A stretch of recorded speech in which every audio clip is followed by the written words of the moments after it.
थोड़ी देर में मुख्तार के शव का पोस्टमार्टम कराया जाएगा। सुबह 8 बजे के बाद होगा पोस्टमार्टम। 2 डॉक्टरों का पैनल पोस्टमार्टम करेगा और पोस्टमार्टम की बाकायदा वीडियो रिकॉर्डिंग कराई जाएगी। बताया जा रहा है कि प्रयागराज और कानपुर से डॉक्टर को बुलाया गया है और इन डॉक्टरों की निगरानी में डॉक्टर पोस्टमार्टम करेंगे और बाकायदा इसकी फोटोग्राफी भी कराई जाएगी। तस्वीरें अलग अलग हैं इस वक्त आपके सामने।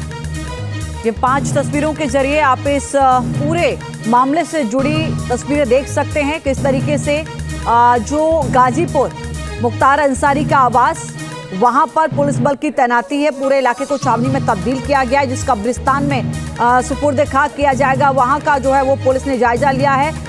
मुख्यमंत्री योगी आदित्यनाथ ने किस तरीके से बैठक बुलाई, निर्देश दिए अधिकारियों को।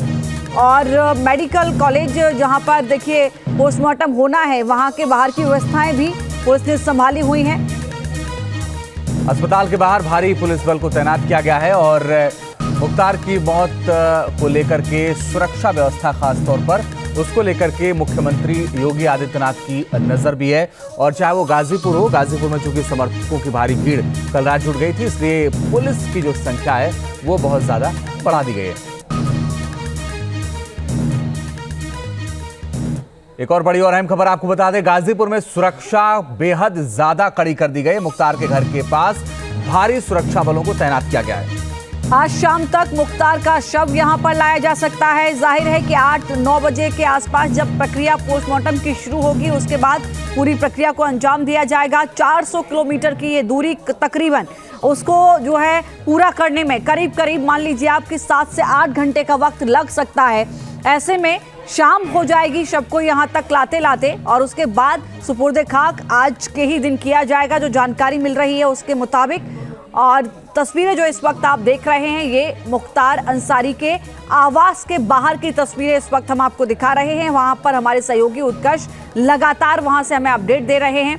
हालांकि पुलिस बल वहां पर मौजूद है, पूरा इलाका छावनी में तब्दील कर दिया गया है। लोगों को बार बार ये समझाने की पुलिस कोशिश कर रही है कि धारा 144 यहां पर लागू है, ज्यादा संख्या में लोग यहां पर इकट्ठा ना हो, लेकिन घर के आसपास लोगों की भारी भीड़ इस वक्त आप देख सकते हैं। तो आपको बता दें कि पहले खबर ये थी कि शायद रात में ही पोस्टमार्टम हो जाएगा, लेकिन ये हुआ नहीं और अब डॉक्टरों का पैनल पहुंचेगा और फिर ये पोस्टमार्टम होगा। हमारे अलग अलग सहयोगी जुड़ गए। हमारे वरिष्ठ संवाददाता धीरेन्द्र पुंडीर इस वक्त गाजियाबाद से जुड़ रहे हैं और साथ ही मेरे साथ उत्कर्ष जुड़ रहे हैं गाजीपुर से, और मेरे सहयोगी अविनाश जुड़ रहे हैं इस वक्त बांदा से। लेकिन पहले अविनाश, आपके पास डॉक्टरों का पैनल कब तक पहुंचेगा और क्या कहा जा रहा है कि पोस्टमार्टम कब तक होगा?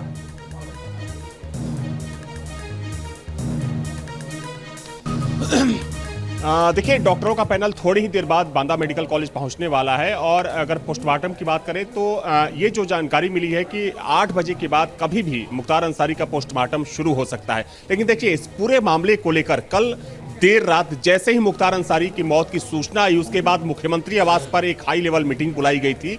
और उस मीटिंग में मुख्यमंत्री के साथ, चाहे हम उत्तर प्रदेश के डीजीपी की बात करें, एडीजी लॉ एंड ऑर्डर की बात करें, या जो दूसरे पुलिस और प्रशासनिक अधिकारी थे उनकी बात करें, ये सारे लोग वहां पर मौजूद थे। और सबकी मौजूदगी में तमाम तरह के जो दिशा निर्देश थे, वो चाहे हम बांदा प्रशासन की बात करें, गाजीपुर, मऊ और जो पूर्वांचल के अधिकतर जिले हैं, उन सभी प्रशासनिक अधिकारियों को मैसेज डिलीवर कर दिया गया है कि कहीं से भी कोई कोताही नहीं होनी चाहिए। लेकिन सबसे पहले आपको तस्वीर दिखा दूं, बांदा मेडिकल कॉलेज की तस्वीर, जहां पर इस वक्त मुख्तार अंसारी की डेड बॉडी को रखा गया है।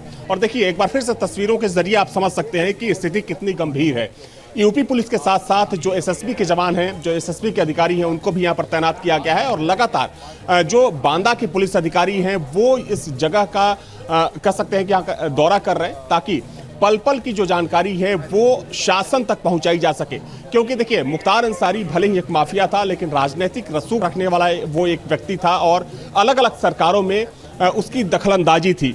कई सरकारों में, चूंकि चाहे हम मुख्तार अंसारी की बात करें या फिर उसके परिवार के दूसरे सदस्यों की बात करें, चाहे हम अफजाल अंसारी की बात करें, सिबकतुल्ला अंसारी की बात करें, तो राजनीतिक रूप से भी ये जो अंसारी परिवार था वो दखल रखता था अलग अलग सरकारों में। तो जाहिर सी बात है कि फॉलोअर भी उस मुख्तार अंसारी के हैं। और यही वजह है कि कल जैसे ही मुख्तार अंसारी की मौत की सूचना आई, उसके बाद हजारों की तादाद में जो मुख्तार अंसारी के समर्थक थे, उसके गांव यूसुफपुर में जुटना इकट्ठा हो गए। हालांकि पुलिस की यही कोशिश है कि कहीं भी भीड़ ज्यादा इकट्ठा ना हो, और यही वजह है कि पूर्वांचल के अधिकतर जिलों में इस वक्त धारा 144 को इम्पोज कर दिया गया है, ताकि भीड़ को रोका जा सके। और जहां तक सवाल बांदा का है, तो चूंकि देखिए बांदा में मुख्तार अंसारी पिछले कई सालों से इस जेल में सजा काट रहा है और मुख्तार अंसारी के परिवार के कई सदस्य इसी बांदा शहर में किराए का घर लेकर रह रहे थे। चूंकि अगर पहले की सरकारों की बात करें तो पहले की सरकारों में आमतौर पर देखा जाता था कि मुख्तार अंसारी भले ही जेल में बंद था, लेकिन जेल से वो एक समानांतर सरकार चलाने की कोशिश करता था, चाहे उसके गैंग को ऑपरेट करने की बात हो या फिर उसके धंधों को ऑपरेट करने की बात हो।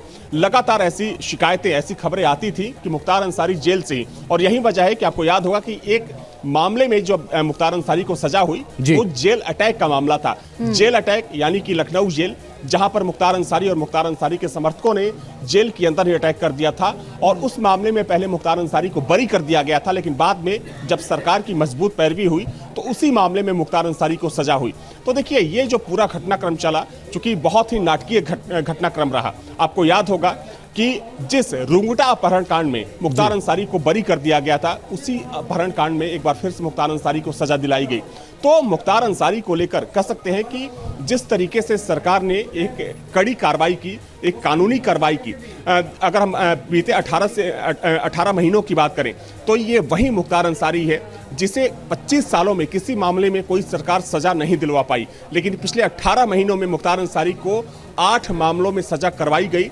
और सरकार ने जिस तरीके से मजबूत पैरवी की, और ना सिर्फ मजबूत पैरवी की बल्कि देखिए मुख्तार अंसारी के अगर काले साम्राज्य की बात करें तो हजारों करोड़ की जो मुख्तार अंसारी की अवैध प्रॉपर्टी थी, जिस तरीके से मुख्तार अंसारी ने काले धंधों से उन संपत्तियों को इकट्ठा किया था, सरकार ने उसको नेस्तनाबूद करने का काम किया। चाहे गाजीपुर की बात करें, आजमगढ़ की बात करें, लखनऊ की बात करें या फिर दूसरे जगहों की बात करें। आपको याद होगा कि इस कहानी की शुरुआत हुई थी लखनऊ से तकरीबन 3 साल पहले, जब लखनऊ के डालीबाग इलाके में मुख्तार अंसारी के दोनों बेटों के नाम पर बनी 2 बिल्डिंगों को जमींदोज कर दिया गया था। दरअसल उन दोनों बिल्डिंगों को मुख्तार अंसारी के दोनों बेटों उमर अंसारी और अब्बास अंसारी के नाम पर बनवाया गया था, लेकिन जब बाद में उस संपत्ति की जांच की गई तो ये पाया गया कि वो शत्रु संपत्ति है। बाद में एलडीए के अधिकारियों ने नोटिस भेजा, नोटिस चस्पा किया गया और उसके बाद जो मल्टी स्टोरी बिल्डिंगें थी उन बिल्डिंगों को ध्वस्त किया गया और वहीं से ये सिलसिला चला।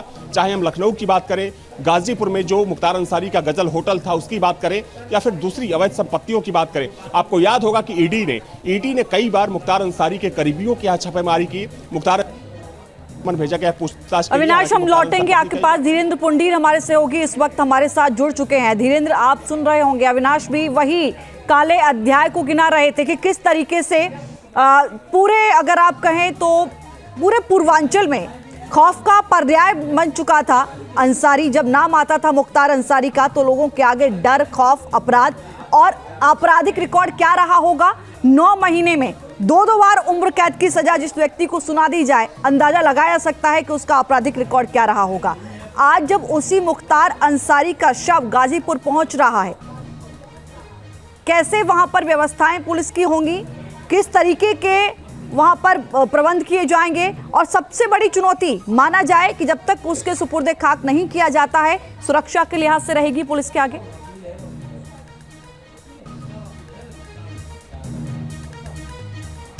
देखिए लक्ष्मी, अगर उसके माफिया उसकी बात करें, अपराध की बात करें, तो एक ऐसी अपराध की कहानी है जो आजमगढ़ से मऊ और मऊ से बनारस तक एक छत्र आतंक का साम्राज्य चलाने वाले माफिया के इस तरह गुजर जाने की कहानी है। कल मुख्यमंत्री योगी आदित्यनाथ का एक छोटा सा भाषण, वो क्लिप आपको याद होगी और तमाम दर्शकों को भी याद होगी, जिसमें उन्होंने कहा कि एक वोट सही किया जाए तो कैसे एक शहर दंगे कर्फ्यू में बदलता है और उस वोट का सही इस्तेमाल उस शहर को किसी और मेले की नगर में बदल देता है। लगभग वही वोट की कहानी इसकी है कि किस तरह से सरकारों को अपने जूते के नीचे रखने की स्थिति, चूंकि मैंने वो दौर कवर किया है, मैंने कई बार मुख्तार अंसारी के इंटरव्यू लिए हैं, उसके घर से लेके बाहर तक कई बार उससे इंटरव्यू लिए, लेकिन सबसे बड़ी जो बात थी कि किस तरह से सियासत माफिया को मजलूम में बदल देगी। ये कल आपने कई सारे ट्वीट देखे होंगे, पॉलिटिकल पार्टियों के ट्वीट देखे, पप्पू यादव का ट्वीट देखा, वो माफिया को मासूम में बदलना चाहते हैं और इसी मासूमियत को विक्टिमहुड कार्ड के सहारे उससे सियासत चमकाना चाहते हैं। चुनाव का वक्त है, ऐसे में कोई भी सरकार, कोई भी प्रशासन ये चाहेगा नहीं कि कोई इमोशंस को भड़का के उसका इस्तेमाल कर सके, क्योंकि ये हर एक को मालूम है कल के जो मुख्यमंत्री योगी आदित्यनाथ के जो आदेश थे वो क्लियर कट है, उसमें कोई किसी को एम्बिग्यूटी नहीं। उन्होंने कहा कानून व्यवस्था को जो भी कोई छेड़ने की या उसको तोड़ने की कोशिश करे उसके खिलाफ सख्ती से निपटा जाए। तो ये बात चूंकि अतीक अहमद के मामले में देखा जा चुका, और मैं जिस माफिया की बात करता हूं इसको हम लोग सैम कहा करते थे, पुलिस अधिकारी और सब लोग, शहाबुद्दीन, अतीक और मुख्तार, ये एक सैम का इलाका था जो बनारस से प्रयागराज से शुरू होके सिवान तक चलता था। यानी इस दौरान इनके सामने कोई व्यवस्था, कोई पॉलिटिकल ताकत, कोई माफिया इनके सामने खड़ा नहीं होता था, चाहे ठेकों में हो। तो आज जो हम लोग देख रहे हैं, जिस सुरक्षा व्यवस्था की आप बात कर रहे हैं, मैं उस तरफ चलता हूं, उसी के लिए प्रशासन ने, चूंकि इससे पहले अतीक अहमद के घर को जब ध्वस्त किया गया था, जब उसका शव उसके घर पहुंचा था दोनों भाइयों का, उस वक्त भी भारी भीड़ जुटी थी, लेकिन ये उन लोगों की भीड़ थी जिन्होंने लाभार्थी कहा जाए, जिनको इस माफिया के एक शील्ड के दौरान तैयार किया जाता है, जो लाभार्थियों का बड़ा ग्रुप, और साथ में उनके परिवार से रिलेटेड, क्योंकि हमको ये भूलना नहीं कि मुख्तार अंसारी का परिवार राजनीतिक परिवार रहा है, बल्कि ये कहा जाए उसके दादा जो मुख्तार अंसारी, उनका नाम भी मुख्तार ही अंसारी था, वो मुस्लिम लीग और कांग्रेस के नेशनल प्रेसिडेंट रहे हैं 1926-27 में, मतलब मुस्लिम लीग के और खुद कांग्रेस के भी प्रेसिडेंट रहे। जी, मुझे लगता है कि ये एक प्रशासन इसको पूरी सहज उससे ले रहा है, सख्ती के साथ, लेकिन कोई पैनिक नहीं, ये क्लियर है। बिल्कुल, कोई पैनिक नहीं है और प्रशासन की नज़र भी है। और हमने पिछले दिनों देखा था कि ऐसे तमाम मौक़ों पर प्रशासन ने बहुत कायदे से डील किया था। कायदे से इसलिए कह रहा हूं क्योंकि खुद मुख्यमंत्री की नज़र होती है और पुलिस अधिकारी अपने विवेक से फैसला लेते हैं बिना किसी राजनीतिक दबाव पर। सैयद आमिर हमारे साथ जुड़ गए दिल्ली से। सैयद आमिर, बात और सवाल सबके मन में वहीं आता है जब धीरेन्द्र ये बता रहे थे कि इतना बड़ा परिवार, चाचा उपराष्ट्रपति हों, जिसके दादा ने कभी महात्मा गांधी के साथ काम किया हो, और वो विधायक अचानक से इतना बड़ा माफिया बन जाता है।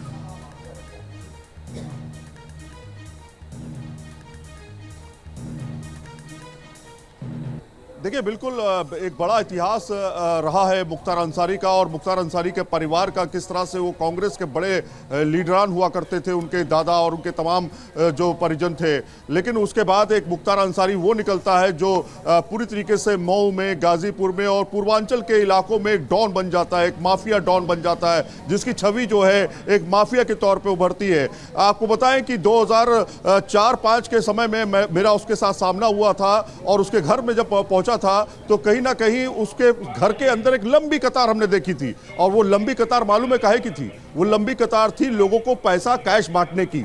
अब आप समझिए, एक डॉन जो पैसा कैश दे करके एक तरह से वोट खरीदता था वो, और उसके पूरे इलाके में वो एक तरह से वर्चस्व जो उसका था वो देखने वाला था। लेकिन उसके बाद जिस तरह से उसकी हत्याओं का दौर शुरू हुआ, 18 से ज्यादा उसके ऊपर मुकदमे हत्याओं के सिर्फ थे, 65 से ज्यादा उसके ऊपर मुकदमे थे। तो कहीं ना कहीं ये एक ऐसा नेता नहीं कह सकते, इसको माफिया डॉन ही कहेंगे, जिसने राजनीति का इस्तेमाल किया, और राजनीति का इस्तेमाल 1996 से लेकर के 2017 तक जो उसका पूरा इतिहास रहा, खास तौर पे उसमें कई तरह के राजनीतिक दलों का भी इस्तेमाल किया। और जो पूर्वांचल में उसका वर्चस्व था, उसमें राजनीतिक दल जो थे उसका वोट बैंक उसको मानते थे, इसी वजह से उसको टिकट देते थे, चाहे वो बीएसपी की बात हो, चाहे वो समाजवादी पार्टी की बात हो।